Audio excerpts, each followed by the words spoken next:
I would say it's a movie for people who love ghost movies. Nope. But I would also say it's a movie for people who are interested in really cool movies. Wrong again.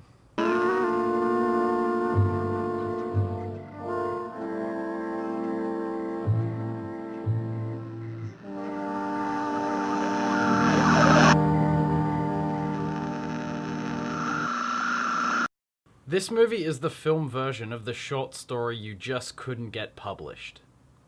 It was a load of pretentious crap and not much else. I almost gave myself a headache from how much I rolled my eyes. It didn't really feel like I was watching a film either. The storyline was absurdly boring. It was like the script was written on a napkin at the pub the writer got drunk at, and then that became the final script. Above all, I don't really even know what the film was meant to be about. And not because it was cleverly constructed with all this obscure symbolism that I just didn't understand. It seemed purposefully obscure to seem clever without being clever. It was like 10 minutes of the actual content you'd expect in a horror film, and about an hour of hipster bullshit stapled together. I mean, I guess some of the shots were framed nicely, but since there was like a collective 45 minutes of artsy fucking B-roll shots, the nice cinematography got old pretty fast. The kinds of thick and frightening books that people buy at airports and supermarkets. Of her books, I have read fewer. If I see one more artsy shot, I'm gonna throw up. The first 4 minutes of this film was like a shit poem about ghosts and how they like rot in houses and how they're the souls of people. But the memories of their own deaths are faces on the wrong side of wet windows, smeared by rain, impossible to properly see. But still they confine themselves, held in place by their looking. This is how they rot. If you got something to say, just fucking say it. I'm up to the title and I already want to kill myself. Then it went into another shit poem about a woman coming to a house on Teacup Lane, and she refers to herself as the pretty thing, which was kind of weird. The pretty thing you are looking at is me. Of this, I am sure. Then this woman quickly meets the elderly woman she'll be caring for throughout this movie that lives in the house on fucking Teacup Lane. And we find out from another shitty poem narration thing that she's an author of really thick books, apparently. The kinds of thick and frightening books that people buy at airports and supermarkets. Then we see that her books aren't really that thick at all. And I'm sure of that because the protagonist sits there reading them for like 10 whole minutes. I'm literally watching someone read books.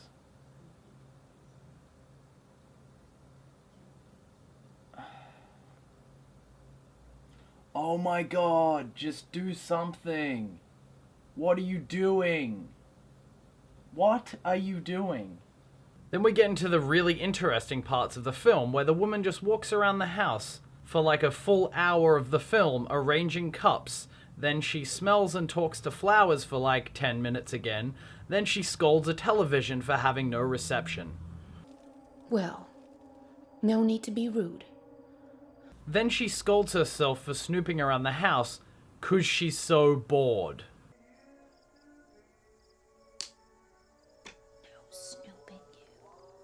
Only a hipster would make their audience watch a film about a boring woman walking around a house bored. I just watched a woman named Flowers.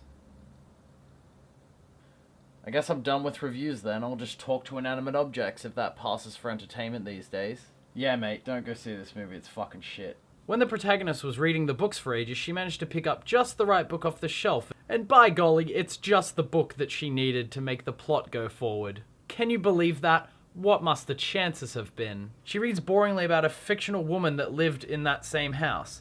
And then we get to see that woman doing even less, if possible. Like, it's the same house, but now this other woman is just standing there as opposed to walking around and looking in drawers and yelling at inanimate objects. I mean, to be fair, I guess her outfit is kind of interesting. No, wait, it's actually from the wrong time period. And it's a really slow build, so it's odd and quirky and unusual. This was so up its own arse that the writer and director didn't even know what the film was about. Well, the movie is about a... In fact, what genre even is it? It's not what you would think. It's not a thriller, slasher, horror film. Then what the fuck is it? Is it even a movie? Is it just stock footage of fucking hipster vintage bullshit? Oh, fuck me, I'm about to tap out. I just don't know what there is interesting to say or funny about a person walking around a house. I'm just fucking tired. This movie was kind of like anime, where, you know, at the start of the season, like with the pilot, there's good animation, it's solidly done, and then by the end of the season, it's like no one can be bothered animating anything except the absolutely necessary parts.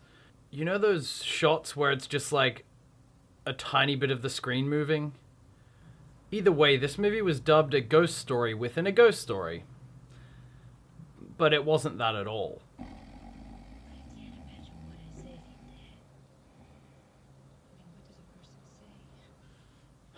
Sorry, we'll have this fixed in a second.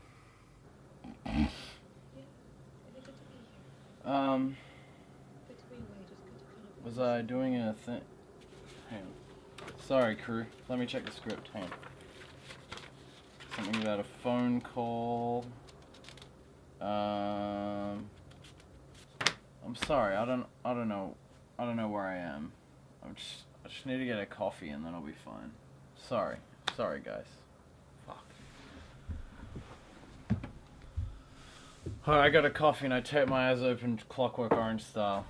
Let's see if we can get through this fucker. Sorry about that. I think we're back in business.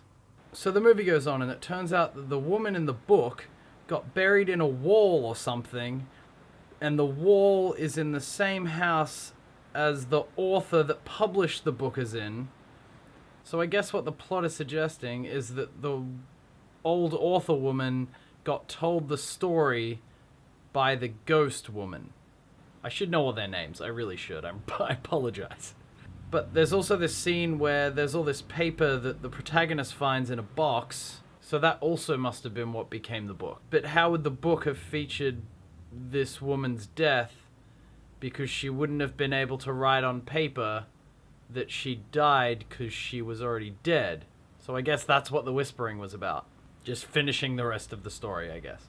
So then our protagonist sees mold on the wall, which was actually quite interesting. I felt like I'd effectively been watching a slightly unhinged person tidy up an already clean house the whole movie. Then because she found some mold in it, it was kind of intriguing because, like, that would require some specialists, right? You have to get specialists in to treat mold. Like, you can't just clean it by yourself. So maybe it would spice up the plot. Like, a different kind of more intense cleaning is required than the stuff that's been going on the whole fucking movie.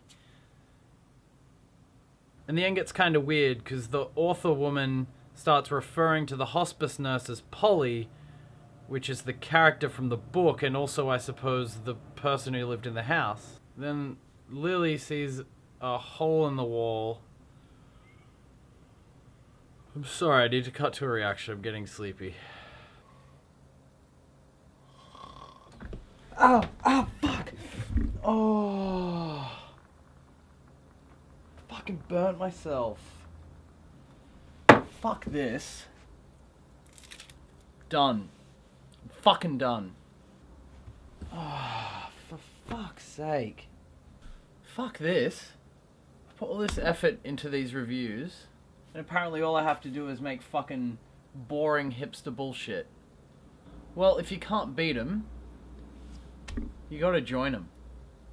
I'm making an independent hipster film. Make the fucking font Comic Sans, that'll show 'em.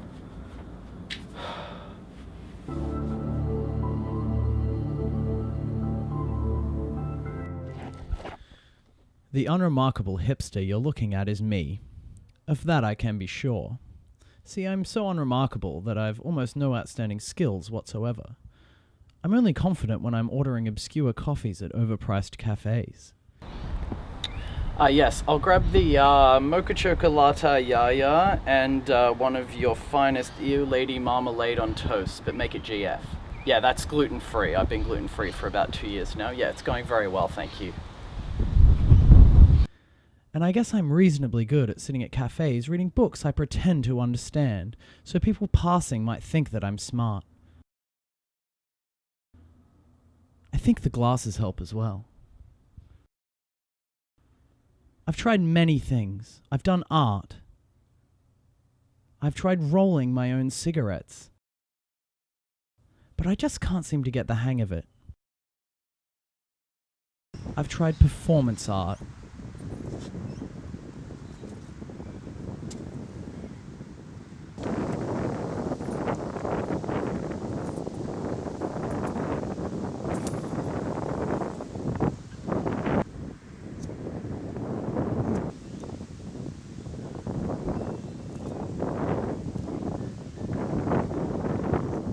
I've tried writing poetry, but not that rhyming shit that people do.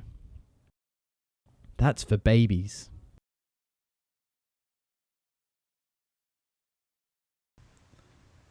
I've tried, I don't even, wait, what the fuck is it? Oh, right, this is the thing where I'm making fun of the protagonist sniffing flowers. Shit, I fucked this up.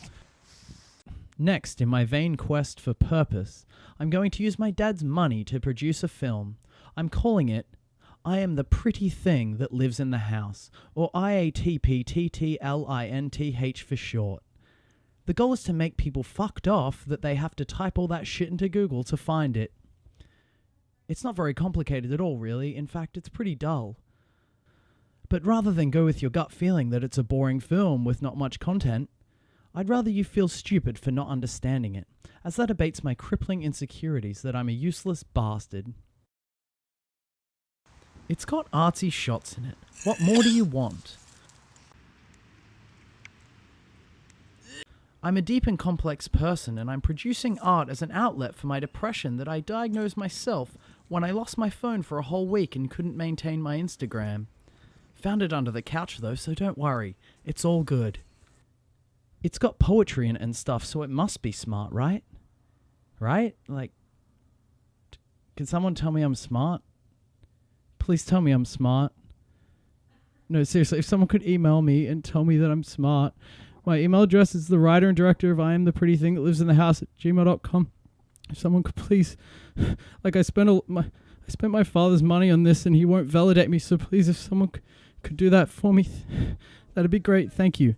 The end.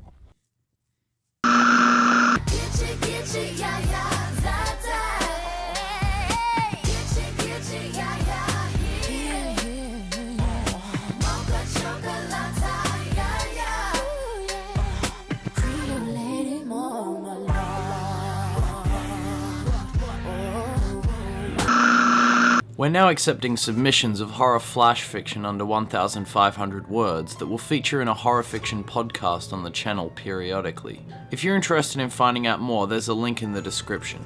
Alternatively, if you've got a true paranormal story, we're putting together a segment compiling viewer-submitted ghost stories. Follow the link on the screen to an instructional video detailing how to submit your story.